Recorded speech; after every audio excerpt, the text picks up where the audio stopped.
მეორე ტიპის ლოცვა, რომელიც არის ყველაზე მეტად საკურნებელი. ჩვენ კურნება გვჭირდება, ჩვენი არათუ სული და ხორცია გათიშული, არამედ სულია დაშლილი, მისი ნაწილები სხვადასხვა და რასთავარია სული დაბრმავებულია. მისი თვალი, ანუ გონება არის დაბნელებული და სულის დაბნელებულია, თუ თვალი ბნელი იყოს, მთელი სხეული ბნელი იყოს, უფალი ამბობს, მარტო თვალზე კი არ საუბრობს სწორედ სულის თვალზე, რომელსაც გონება ეწოდება. და აი ეს უბედურება არის ავადმყოფობის ნიშანი და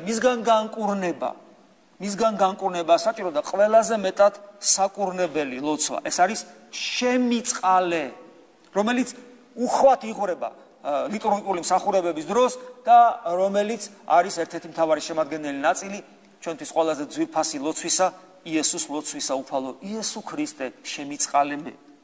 ეხლა რაც შეეხება გასაღებია შემიწყალეს მხოლოდ ის სიტყვის, ვისაც ჭირდება იესო. ანუ ვინც ხედავს რომ ხსნელი ჭირდება, იმიტომ რომ იღუპება, ანუ რას ნიშნავს იღუპება? ღმერთ წმენით დაინახა ქრისტე, გადაწყვიტა რომ მიბაძოს, რომ მიემსგავსოს და ხედავს რომ არაფერი გამოდის. არაფერი გამოდის ერთ დღეს და ორ დღეს კი არა. ერთ წელს და ორ წელს კი არა, ათეული წლებით ხანდახან არაფერი გამოდის. ეს გაძლევს შესაძლებლობას, რომ ესე იგი დაინახო, რომ იღუპები. ამიტომ შემიწყალი ამ დროს არის ცოცხალი. ეხლა ორბოს ჩავარდნილი კაცის შემიწყალი უფრო მაგარია თუ მდელოზე წამოკოტრიალებულის?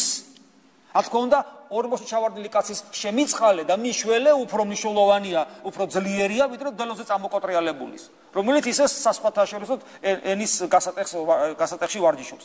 ამიტომ ეს გავითვალისწინოთ. ენის გასატეხზე გამახსენდა. ძალიან ხშირად სასულიერო პირებს გვჭირს ასეთი პრობლემა. ლოცვებში ენას ეხავთ. ადამიანთან საუბრობს ჩვეულებრივად, აი მე გელაპარაკები ჩვეულებრივად და ღმერთთან ლაპარაკს რო ვიწყებ, არავის აღარ ესმის არაფერი. მათ შორის სადიდებლებს, მათ შორის შემიწყალეს. კითხვა მიჩნდება, რათა? მე თუ მელაპარაკები ჩვეულებრივად, რატო ღმერთთან ლაპარაკი არ შეგიძლია ჩვეულებრივად?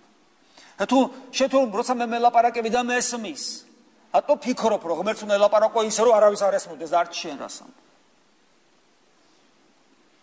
მე მგონია, რომ როცა ადამიანი სადიდებლს და შემიწყალეს დამტრეული ამბობს ის ღმერთს ეს ელაპარაკება და არავის არ ესმის, მე ესე ვფიქრობ, რომ მას არ აქვს განცდა, თუ ვის ელაპარაკება და რა საჭიროება შეიძლება ქონდეს მასთან ლაპარაკისას, მას არ აქვს განცდა. მე დარწმუნებული ვარ, ქრისტე რომ გამოეცხადოს, მთელი თავის სიდიადით და იგრძნოს თავისი უბადრუკობა, ასე დროს ხუდელმა ისე კარგად დამარცვლავს შემიწყალეს.